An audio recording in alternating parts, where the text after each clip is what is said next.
ចេះតែញ៉ាំអីប្រេប្រដាប្រយ័ត្នពុល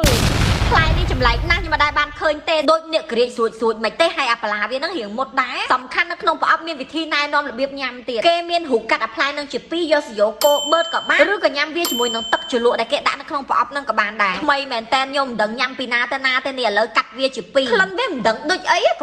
ពើទៅសក់ស្រូវបន្តិចអាលឹកបន្តិចមិនទេខ្ញុំចាប់ផ្ដើមវិធីទី1យកសយោមកកោឲ្យបឺតសំខាន់កោអត់កើតឲ្យបឺតអត់ចេញទៀតព្រោះវាមានអាប្រទេសដូចផ្លែក្រូចអញ្ចឹងបាទគ្រាប់វាវិញដូចចំហួយព្រោះនៅខាងក្នុងវាមានគ្រាប់នៅខាងក្រៅវាទុនហ៊ីកសម្រាប់រសជាតិវិញដាក់ចូលមាត់សាប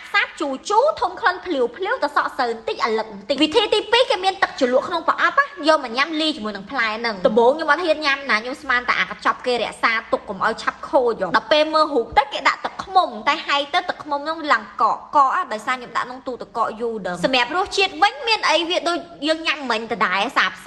ជូតែវាមានធំក្លិនឈ្ងុយទឹកខ្មុំផ្អែមឡមនៅក្នុងនឹងទៀតតែមើលវិញធ្លាប់ញ៉ាំផ្លែហ្នឹងអត់ខ្ញុំនិយាយមែនខ្ញុំអត់ដឹងផ្លែហ្នឹងឈ្មោះអីណាតែខ្ញុំសុំអត់រ៉េតដាក់បន្ទុទេអ្នកនរគ្នាព្រោះពេលខ្លះនៅស្រុកគេញ៉ាំឆ្ងាញ់អីចឹងទៅគេចេះញ៉ាំដល់យើងអត់ចេះញ៉ាំឥឡូវនេះខ្ញុំមកដល់ផ្ទះហើយណាខ្ញុំមិនដែលបានថតសកម្មភាពខ្ញុំនៅផ្ទះពេលយប់ឲ្យមើលទេថ្ងៃនេះសុំថតឲ្យមើលបន្តិចថាខ្ញុំធ្វើអីខ្លះនេះខ្ញុំលាបម្ដង Skin Care ឲ្យតាប់ Cushion Make Up តាំងពីព្រឹករហូតមកដល់ស្មើនេះអត់មានខ្ជាក់ម្សៅបែកសាច់ម្សៅលើមុខអីទេមានតែកាន់តែម៉ត់កាន់តែចង់កាន់តែលូថ្ងៃទៅល្ងាចអត់ធ្ងន់មុខឯណាឡើងស្រាលហើយស្រួលខ្លួនមែនតើស្ដាយ Make Up មិនក៏ដោយទៅដល់ម៉ោងគេងហើយត្រូវតែងូតទឹកលុបមុខឲ្យស្អាតពេលខ្ញុំ Make Up ឬក៏ខ្ញុំទៅណាដែលងាយនឹងត្រូវខ្យល់ធូលីដីគឺខ្ញុំតែងតែធ្វើ Double Cleansing Madam K ចាក់ Cleansing Water លើសឡៃជូតមុខថ្នម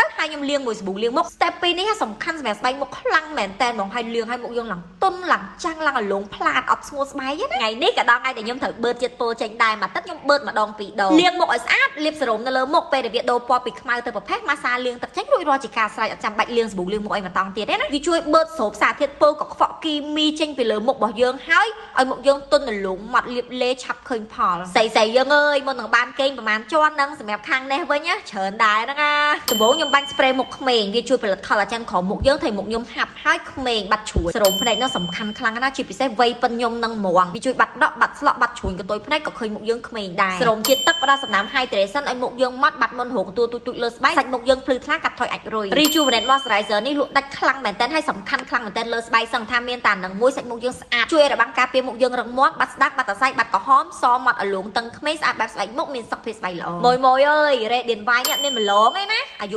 25ឆ្នាំឡើងទៅគេឲ្យប្រើហើយវាជួយផលិត collagen ក្រោមមុខរបស់យើងធ្វើមុខយើងហាប់ម៉ត់ក្មេងហើយសាច់មុខយើងសស្មើគ្នានិយាយទៅពេលបានប្រើវាសាច់មុខយើងស្អាតខុសពីធម្មតាស្អាតជាងយើងលាប Skin Care ទៀតបិទគូបចុងក្រោយខ្ញុំប្រើស្រោមភេងដើម្បីវា cover សំណើមពេញមួយយប់លើមុខខ្ញុំហ្មងនេះសកម្មភាពខ្ញុំមួយយប់